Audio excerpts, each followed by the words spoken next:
unconstitutional matter. But having said that, it's to fill with the happy tidings of solutions that could make a difference. So that the boys, because they are boys and they are bewildered boys, when they meet, will have the enormous advantage of having something to solve. So that I need to do something. And Fury looks serious, and she has all reasons for this to say.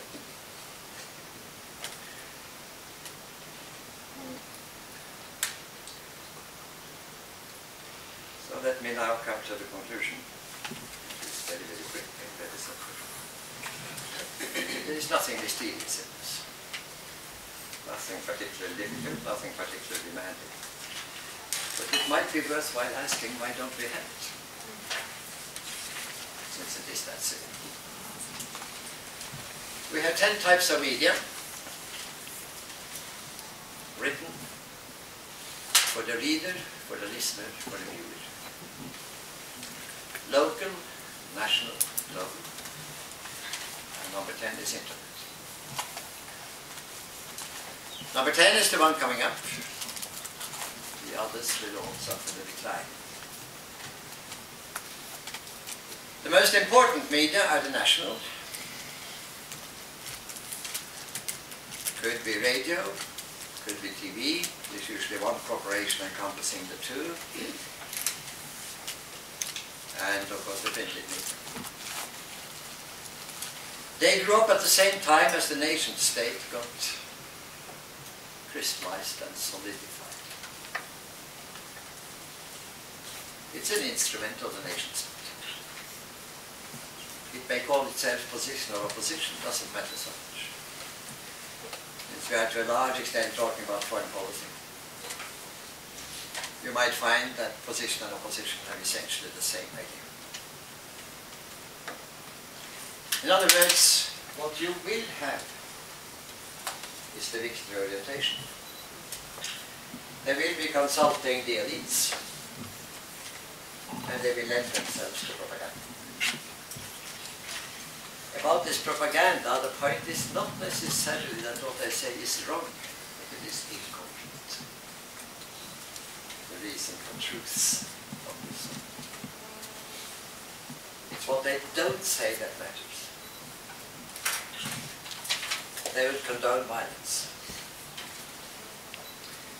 And they would then very often blame human nature and have long stories about human nature. The more violent the country, the more likely is it that you will have human nature theoreticians. Konrad Lorenz for the German-Austrian space, Ardrey Morris for the Anglo-American space. Bestsellers, guaranteed. This is the kind of stuff they like to read. The kind of stuff they don't like to read is that it might have something to do with your culture and your structure. And I end at that point. Here are my 3 points about where to expect violence. If you have a country that is either at the top or the bottom of structural violence, massive exploitation, and that country has an ideology, a culture justifying violence.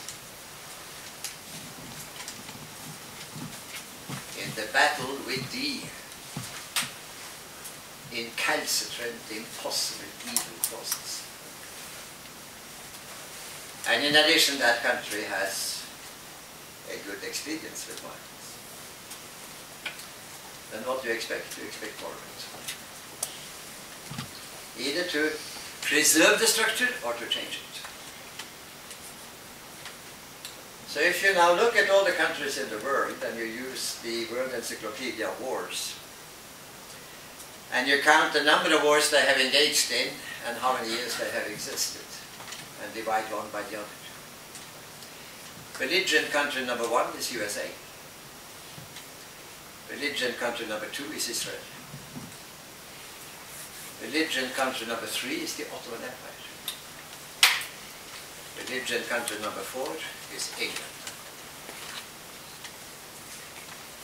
The Ottoman Empire is gone, the other three took it over. First the US Empire, the regional Israeli Empire, and the English Anglo interests flowed into that space, created an artificial country called Iraq, and so on. What happened to Germany, Italy, Japan? Well, they were very bothersome in the middle of the 20th century, but didn't count very much in the long. What is characteristic of these three countries? Hard evangelical reading of Christianity in the US. Hard state-oriented Anglican reading in England. Hard Zionist-oriented reading of Judaism in Israel. And no doubt the Ottoman Empire, as we all know, and the Sunni-inspired Islamic nation. But as empires come, it was far from the worst. Do these countries have human rights and democracy? Oh yes, they all have that. It's only nothing to do with it. How can you say it's nothing to do with it? You see, human rights are domestic. Democracy is domestic. If you had UN democracy tying them together in a genuine dialogue and maybe ruled by a majority vote, then they're in business. If human rights were international, thou shalt not kill, not even abroad. Helping laws. Everybody has a right to life. It applies to your brothers and sisters in other countries too. Then it will be interesting. Then we will be in business. So here you have a kind of squeaky nonsense by some political science democracy thesis. They all make the same mistake. They confuse domestic level with global.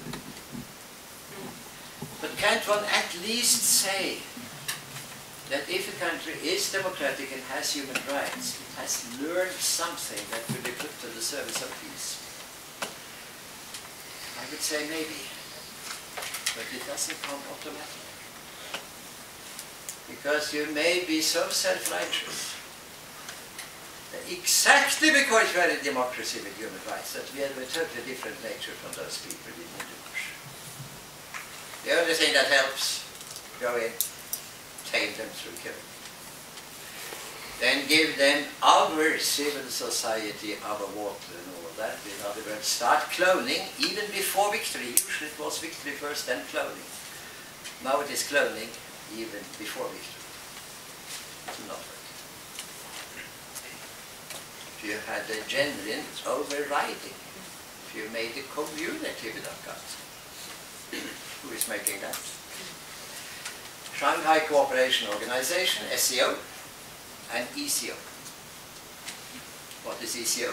You probably don't know SCO, and you probably don't know ECO either, because you read Western media. The Economic Cooperation Organization between Turkey, Iran, and Pakistan. Shanghai Cooperation Organization has 6 members, 4 observers, and a number of dialogue members, the biggest alliance in human history. They are the ones who are now working on an over, you can say, embracing kind of umbrella where Afghanistan can find its place. What will happen to the US? Neither victory nor defeat. Withdrawal for sure, but something much more important. Irrelevance. What will happen to Norway?